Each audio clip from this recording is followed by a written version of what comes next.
નમસ્તે મિત્રો, સ્વાગત છે તમારું સ્વાસ્થ્ય જાણકારીમાં। મિત્રો, આજના વિડીયોમાં તમારું હાર્દિક સ્વાગત છે। મિત્રો, આજના આ વિડીયોમાં એવી એક ગંભીર સમસ્યા વિશે આપણે વાત કરવાના છીએ, જે ગંભીર સમસ્યાનો જો સમયસર ઇલાજ કરવામાં ના આવ્યો તો મિત્રો તે ગંભીર સમસ્યા તમારી મોતનું કારણ પણ બની શકે છે।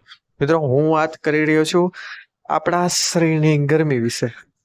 મિત્રો, મુખ્યત્વે આપણા શરીરની ગરમી વધવાના ઘણા બધા કારણો હોય છે, પરંતુ ઘણા લોકો આ સમસ્યાને ખૂબ જ હલકામાં લે છે, પરંતુ તેમને એ ખ્યાલ નથી કે આ સમસ્યાનું જો સમયસર નિવારણ કરવામાં ન આવ્યું તો આગળ જતા આ જ સમસ્યા મિત્રો ગંભીર રૂપ લઈ શકે છે। આ સમસ્યાના લીધે બીજી અન્ય સમસ્યાઓ પણ ઉત્પન્ન થાય છે, જેમ કે માથાના વાળ ખરવા લાગવા, માથામાં પિમ્પલ થવા, મોઢા ઉપર પિમ્પલ થવા, ચહેરો બેજાન થવો, એસિડિટી થવી, પેટમાં ભારેપણ થવું, પેટમાં બળતરા થતી રહેવી, ગેસ થવો વગેરે જેવી સમસ્યા થાય છે। તો મિત્રો, આ સમસ્યાને હલકામાં તો જરા પણ લેશો જ નહીં, પરંતુ શું એમ તમને હું કહું કે આ સમસ્યાનો 5 એવા ઉપાય હું તમને આ વિડીયોમાં જણાવીશ, જે ઉપાય દ્વારા તમે આ સમસ્યાને જડમૂળમાંથી નાબૂદ કરી શકો છો, અને 5 એવા કારણો બતાવીશ જેના લીધે આ સમસ્યા ઉત્પન્ન થાય છે, અને તમારે આ સમસ્યા ફરીવાર જીવનમાં ન થાય તેના માટે તમારે કઈ કઈ બાબત ધ્યાનમાં રાખવાની છે એ પણ વિગતવાર તમને હું સંપૂર્ણપણે જણાવીશ। પરંતુ તે પહેલા મિત્રો, નમ્ર એક જ વિનંતી છે કે વિડીયોને અંત સુધી અવશ્ય જોજો। મિત્રો, આ માહિતી સાયન્સ આધારિત અને આયુર્વેદિક આધારિત માહિતી છે, અને ઉપરાંત મિત્રો એકવાર કોમેન્ટ બોક્સમાં સાચા મનથી હર હર મહાદેવ અવશ્ય લખો, જેથી મહાદેવની કૃપા તમારા અને તમારા પરિવાર પર હંમેશા માટે બની રહે। તો મિત્રો, હવે આપણે વધુ વાર ન લગાડતા આ વિડીયોની શરૂઆત કરીશું। સૌપ્રથમ જાણીએ કે મિત્રો આપણે શરીરની ગરમી વધવાનું કારણ કયા કયા હોય છે। મિત્રો, તેમાં સૌપ્રથમ તો આવે છે કે પૂરતા પ્રમાણમાં પાણી ના પીવું। મિત્રો, શરીરમાં પાણી એ શરીરનું તાપમાન જાળવી રાખવાનું કાર્ય કરે છે, પરંતુ જ્યારે પણ આપણે પૂરતા પ્રમાણમાં પાણી નથી પીતા ત્યારે આપણા શરીરનું તાપમાન મુખ્યત્વે વધવા લાગે છે। તેવામાં ગરમીના સમયે તો ખાસ કરીને પાણી પૂરતા પ્રમાણમાં પીવું જ જોઈએ, નહીંતર મિત્રો શરીરનું તાપમાન વધવા લાગે છે, અને આ ગરમી શરીરની બહાર નીકળી ન શકતી હોવાથી તે શરીરમાં અન્ય જગ્યાએ નુકસાન પહોંચાડવા લાગે છે। ત્યારબાદ છે મિત્રો બીજું કારણ છે વધારે પડતો તેલવાળું અને તીખો ખોરાક। મિત્રો, તેલવાળો અને તીખો ખોરાક ખાવાથી આપણા શરીરમાં જઠરની અંદર એસિડિક પદાર્થ ઉત્પન્ન થાય છે, જેના લીધે મિત્રો એસિડિટી અને પેટમાં બળતરા જેવી સમસ્યા ઉત્પન્ન થાય છે। આ ઉપરાંત મિત્રો વધારે પડતો તીખો ખોરાક ખાવાથી પણ સવારે સંડાસ કરવા જતી વખતે પણ સમસ્યા ઉત્પન્ન થાય છે અને બળતરા થતી હોય છે। મિત્રો, તેટલા માટે જ બની શકે ત્યાં સુધી તીખું તેલવાળો ખોરાક હંમેશા ઓછો ખાવો જોઈએ, અથવા તો ખાવો જોઈએ જ નહીં। ત્યારબાદ ત્રીજું કારણ છે મિત્રો નહાવું નહીં। મિત્રો, નહાવાથી શરીરનું તાપમાન થોડા સમય પૂરતું ઠંડુ થઈ જાય છે, પરંતુ તમે જો નહાતા જ નથી તો તમારા શરીરનું તાપમાન મિત્રો ચડતું જ રહેશે અને કંટ્રોલમાં રહેશે નહીં। માટે જ્યારે પણ તમને એવું લાગે કે વધારે પડતી ગરમી થઈ રહી છે અથવા શરીરનું તાપમાન એકદમ વધી ગયું છે, તો મિત્રો તમારે હંમેશા ત્યારે નોર્મલ ટેમ્પરેચર વાળા પાણીથી સ્નાન કરવું જોઈએ, અન્યથા મિત્રો શરીરમાં અન્ય નુકસાન થઈ શકે। ત્યારબાદ છે મિત્રો કબજિયાત હોવું। મિત્રો, કબજિયાત એક મોટું કારણ છે પેટની ગરમીનું। તેનું પણ મુખ્ય કારણ એ છે બહારનો ખોરાક ખાવો। મિત્રો, બહારના જંક ફૂડ ખૂબ જ પ્રોસેસ થયેલા હોય છે, અને મુખ્યત્વે તેમાં મેંદો અને બ્રેડનો સમાવેશ કરવામાં આવે છે। તમારી જાણ ખાતર જણાવી દો કે બ્રેડ અને મેંદો મિત્રો તમારા શરીરમાં પાચન થતા ખૂબ જ સમય લે છે, જેના લીધે મિત્રો શરીરનું પાચન તંત્ર ધીમું પડી જાય છે, લાંબા સમય સુધી પેટ ભારે રહે છે, અને પૂરતા પ્રમાણમાં તમે અન્ય ખોરાક લઈ શકતા નથી। જેનાથી મિત્રો કબજિયાત થાય છે અને કબજિયાતના લીધે શરીરની ગરમી, પેટની ગરમી શરીરમાં જ રહે છે. અંતે પરિણામે આ ગરમીને બહાર નીકળવા તે માથાના વાળ ખરવા લાગે છે, ચહેરો બેજાન થઈ જાય છે અથવા તો પિમ્પલ થવા લાગે છે. આ રીતના ગરમી બહાર નીકળે છે. માટે મિત્રો બની શકે ત્યાં સુધી મેંદો અને બ્રેડને તો ના જ ખાઓ. આ બંને વસ્તુ ધીમું ઝેર છે, જેના લીધે તમારું પેટ ધીમે ધીમે કચરા પેટીમાં સમાવેશ થવા લાગશે. પેટને કબાડખાનો બનાવી દેશે. મિત્રો મહિનામાં 1-2 વાર ખાવું બરોબર રહેશે, પરંતુ રોજ તો ક્યારેય ખાવું જોઈએ નહીં. અને મિત્રો અન્ય કારણ ગરમી વધવાનું હોય છે એ છે શરીરને પૂરતા પ્રમાણમાં કસરત ના દેવી. મિત્રો એક્સરસાઇઝ કરવી એ શરીરને ઘણા બધા ફાયદા આપે છે. તેમાંનો એક મુખ્યત્વે ફાયદો એ છે કે તે શરીરની ગરમી બહાર ફેંકી દે છે અને પાચન તંત્રને સારું રાખવાનું કાર્ય કરે છે. જ્યારે પણ મિત્રો આપણે એક્સરસાઇઝ કરીએ છીએ ત્યારે આપણું પાચન તંત્ર ખૂબ જ એક્ટિવ થઈ જાય છે અને આપણા શરીરનો મેટાબોલિઝમ હાઈ થઈ જાય છે, જેના લીધે ખાધેલા ખોરાકની કેલેરીમાં કન્વર્ટ થવાની સ્પીડ ખૂબ જ વધી જાય છે. કેલેરી એ મુખ્યત્વે ઉર્જા માપવાનું એક એકમ છે. તો મિત્રો એક્સરસાઇઝ આખા દિવસમાં 30 મિનિટ તો અવશ્ય કરવી જ જોઈએ. તો મિત્રો આ થાય 5 કારણો જેના દ્વારા મુખ્યત્વે શરીરમાં ગરમી વધતી હોય છે. હવે એવા 5 બાબતો તમને હું મિત્રો જણાવીશ, જેના દ્વારા તમે તે બાબતોનું ધ્યાનમાં રાખીને તમે તમારી શરીરની ગરમીથી બચી શકો છો અથવા તેને વધતા અટકાવી શકો છો. અને અંતમાં હું એવા 5 ઉપાય જણાવીશ, જેના દ્વારા મિત્રો તમે આ ગરમીને દૂર કરી શકો છો. પરંતુ તે પહેલા આ 5 બાબતોને ધ્યાનમાં રાખીને તેનું પાલન કરવું ખૂબ જ જરૂરી છે. મિત્રો વિડીયોને અંત સુધી જોજો અને ઉપાય તો ખાસ જોઈને જ જોજો. ઉપાય ખૂબ જ આસાન છે. તમને જાણીને પણ નવાઈ લાગશે કે આટલા આસાન તરીકેથી તમે આ સમસ્યાને જડમૂળમાંથી કાઢી શકો છો. પરંતુ તે પહેલા આ બાબતોને ખાસ પાલનમાં મૂકજો. સૌપ્રથમ નંબર 1 ઉપર આવે છે કે મિત્રો ખાધા પછી સીધું સૂવાની ટેવ ટાળો. મિત્રો ઘણા લોકોની એવી આદત હોય છે કે તેઓ ખોરાક લીધા બાદ તરત જ સૂઈ જતા હોય છે. આના લીધે મિત્રો તમારા શરીરનો મેટાબોલિઝમ સ્લો થઈ જાય છે. પરિણામે ખોરાક પચતા વાર લાગે છે અને પેટ લાંબા સમય સુધી ભારે રહે છે.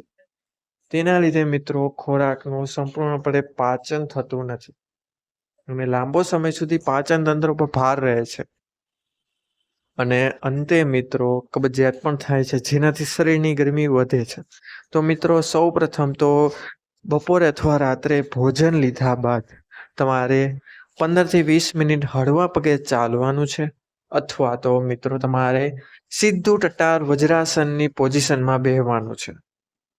આ બાબતનું ખાસ ધ્યાન રાખવું. ત્યારબાદ મિત્રો મોડી રાત્રે જમવું. બીજી બાબત છે મોડી રાત્રે જમવું. મિત્રો ઘણા બધા લોકોને મોડી રાત્રે જમવાની આદત હોય છે અને એક સરખા જ ટાઈમે જમવાની આદત હોતી નથી. તેના લીધે મિત્રો તમારું પાચન તંત્ર કન્ફ્યુઝ થઈ જાય છે. રોજ એક જ સમયે ખાવાથી મિત્રો પાચન તંત્રને ક્યારે એક્ટિવ થવું અને કેટલા સમયમાં ખોરાક પાચન કરવો તેનો સમય મળી રહે છે. પરંતુ મોડી રાત્રે જ્યારે શરીરનું આપણા મનુષ્યના શરીરનું પાચન તંત્ર ધીમું હોય છે, ત્યારે મોડી રાત્રે ખોરાક ખાવાથી મિત્રો તમારા પાચન તંત્ર પર ખૂબ જ ભાર પડે છે. માટે 8 વાગ્યા પહેલા કોઈ પણ ખોરાક ખાઈ લો. અને જે લોકો નાઇટ શિફ્ટમાં કામ કરે છે તેવા લોકોએ જો મોડી રાત્રે જમવાનું થાય તો હળવો ખોરાક ખાઓ અને ખોરાક ખાધા પહેલા 15 થી 20 મિનિટ પહેલા કાચું આદું ખાઈ લેવું. મિત્રો આ બાબત ખાસ ધ્યાનમાં લેવી. ત્રીજી બાબત છે મિત્રો કે રાત્રે ભારે ખોરાક નહીં ખાવા. મિત્રો રાતના સમયે હળવો ખોરાક ખાવો, જેમ કે ખીચડી, દાળ ભાત, અલગ અલગ દાળ અથવા મોસમી ફ્રૂટ વગેરે ખાવા ખૂબ જ સારા છે. પરંતુ રાતના સમયે ક્યારેય ખજૂર, કેળા અથવા તો કોઈ પણ પચવામાં ભારે હોય તેવી આઈટમ, અડદની દાળ વગેરે ખાવું જોઈએ નહીં. તેનાથી મિત્રો પાચન તંત્ર ઉપર ભાર રહે છે અને પાચન તંત્રને ખૂબ વધારે સમય પાચન કરતા લાગે છે. માટે આ બાબત ખાસ ધ્યાનમાં રાખવી. ત્યારબાદ અન્ય બાબત છે જે તમારે ખૂબ જ ધ્યાનમાં રાખવાની છે એ છે મિત્રો પૂરતા પ્રમાણમાં પાણી પીતું રહેવું. મિત્રો શરીરને પૂરતા પ્રમાણમાં તાપમાન ને જાળવી રાખવા માટે મિત્રો શરીરમાં પાણીનું હોવું ખૂબ જ જરૂરી છે.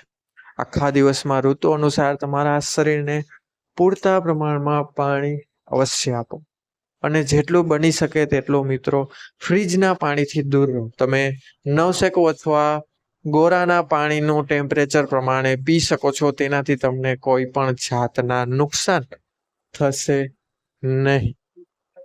તો મિત્રો જ્યારે હું તમને લાસ્ટ બાબત જણાવી દઉં છે તમારે ધ્યાનમાં રાખવાની છે જે અત્યંત મહત્વની છે તે છે મિત્રો સમયસર સ્નાન કરો.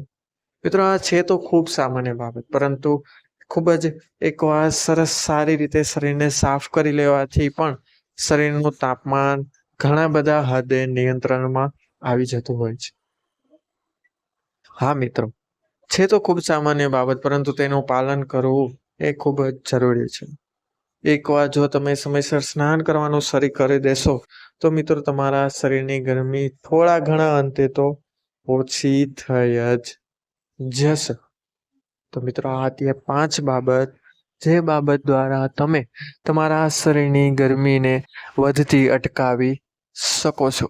તો મિત્રો હવે આપણે 5 બાબતો જોઈ જે તમારે પાલન કરવી જરૂરી છે જો તમે તમારા શરીરની ગરમી અટકાવવા માંગતા હોય.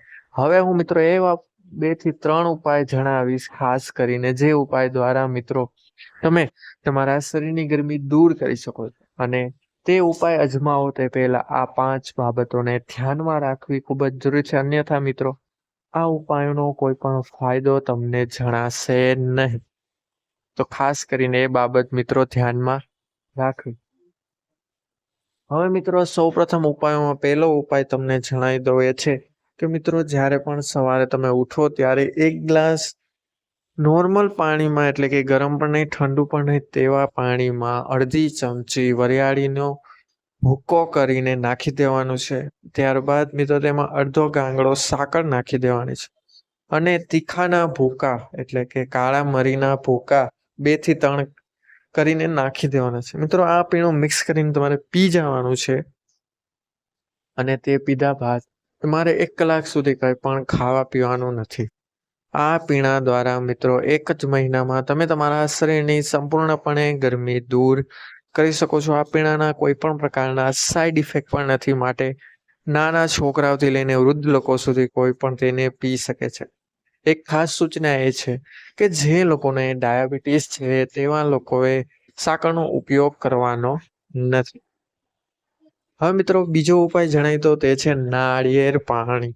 મિત્રો નાળિયેર પાણી એ શરીરને તાત્કાલિક ઠંડુ કરવાનું કાર્ય કરે છે. જે પણ લોકો એથ્લીટ છે અથવા તો જેવા લોકોને ગરમીમાં વધારે કાર્ય કરવાનું છે તેવા લોકોએ નાળિયેર પાણીનું સેવન અવશ્ય કરવું જોઈએ. કારણ કે નાળિયેર પાણી મિત્રો શરીરમાં તાપમાન જાળવે છે અને શરીરને તાત્કાલિક ધોરણે ઠંડુ રાખે છે. તો મિત્રો ઉનાળાના સમયમાં નાળિયેર પાણી અવશ્ય પીવું જોઈએ. મિત્રો ત્યારબાદ ત્રીજો ઉપાય એ છે કે મિત્રો સવારના સમયે ગોળવાળું પાણી પીવું. મિત્રો આ લોકોને, જે લોકો આ પાણી પીવે તેમને ખાસ જણાવી દઉં કે ડાયાબિટીસ ના હોય તેવા લોકોને જ આ વસ્તુ પીવાની છે. સવારના સમયે 1 ગ્લાસ પાણીમાં થોડો અમથો ગોળ નાખીને તેને હલાવીને પી જવાથી પણ શરીરનું તાપમાન ઘણા બધા હદે ઠંડુ થવા લાગશે. મિત્રો હું જે પણ ઉપાય બતાવું તે ઉપાય તમારે 1 મહિનો ફોલો કરવાનું રહેશે. તેનાથી મિત્રો તમારા સમગ્ર શરીરની ગરમી ધીમે ધીમે કરીને 1 મહિનામાં ગાયબ થવા લાગશે. પણ મિત્રો ઉપર જણાવેલી 5 બાબત પણ ધ્યાનમાં રાખવી તેટલી જ મહત્વની છે જેટલા આ ઉપાયોના ફાયદા. તો મિત્રો આપણે ઉપાય જણાવ્યો કે ગોળવાળું પાણી સવારના સમયે નયણા કોઠે પીવાથી પણ તમને ઘણા બધા ફાયદાઓ થશે. હવે મિત્રોનો ઉપાય જે જણાવું છું તે ઉપાય ખૂબ જ સામાન્ય છે. તમારે મિત્રો ભોજન સમયે દહીં અથવા છાશ તમારા ભોજનમાં સમાવેશ કરવાનો છે. ધારો કે તમે બપોરના ભોજન રહ્યા છો તો તમારે 1 ગ્લાસ છાશમાં જીરો નાખીને તેને પી જવાની છે જમ્યા બાદ. ઉપરાંત છાશ ના હોય તો તમે કોરવું પણ પી શકો છો અથવા અડધો વાટકો દહીં પણ ખાઈ શકો છો. કારણ કે મિત્રો છાશ અથવા તો દહીં તાસીરમાં ઠંડા હોય છે. તે શરીરને ઠંડુ રાખવાનું કાર્ય કરે છે. માટે તમારા ભોજનમાં આજથી જ છાશ અથવા દહીંનો સમાવેશ અવશ્યપણે કરો. તેના લીધે મિત્રો તમારે ધીમે ધીમે ભોજન પણ ઠંડુ રહેશે અને તમારા પેટને લાંબા સમય સુધી ઠંડુ રાખવાનું કાર્ય પણ અવશ્યપણે કરે છે. તો મિત્રો ભોજનમાં છાશ અને દહીં અવશ્ય ઉમેરવા જોઈએ. ત્યારબાદ છે મિત્રો મોસમી ઠંડા ફ્રૂટ જેમ કે તરબૂજ છે મિત્રો, સફરજન છે, દ્રાક્ષ છે. આ બધા ઠંડા ફ્રૂટ હોય છે. મોસમી ઠંડા ફ્રૂટો ખાવાથી પણ તમારા શરીરનું તાપમાન ઠંડુ રહે છે અને તે લાંબા સમય સુધી તમારા શરીરને ઠંડુ રાખવાનું કાર્ય પણ કરે છે. શક્કરટેટી, તરબૂચ વગેરે જે ઋતુ ચાલતી હોય તે પ્રમાણે ઠંડા ફ્રૂટ ખાવાથી પણ તમારા શરીરની ગરમી લાંબા સમય સુધી ઓછી થઈ જાય છે. અને આ સિવાય જે મિત્રો આ ઉપાય એમને જણાવું છું કે જેમને શરીરની ગરમી હાલતા જતા વધતી હોય છે, કાબુમાં રહેતી નથી, તેમના માટે આ ઉપાયો શ્રેષ્ઠ છે. પરંતુ જે લોકોનો મિત્રો બહુ અતિ તીવ્ર શરીરની ગરમી વધી ગઈ છે તેવા લોકોને હું ડૉક્ટરની સલાહ લેવા જણાવીશ. કારણ કે મિત્રો આ બધા ઉપાયોને શરીરને અસર કરતા કમસે કમ 1 મહિનો થાય છે.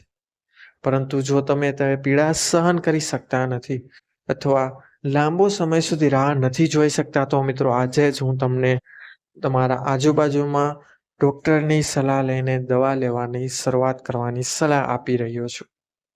તો મિત્રો આ હતો આજનો વિડીયો કે કઈ રીતના તમે અમુક બાબતોનું ધ્યાનમાં રાખીને શરીરની ગરમી વધતા અટકાવી શકો છો, કયા કારણોસર શરીરની ગરમી વધે છે અને કયા એવા દેશી ઉપચારથી શરીરની ગરમી તમે ધીમે ધીમે કરીને સંપૂર્ણપણે દૂર કરી શકો છો.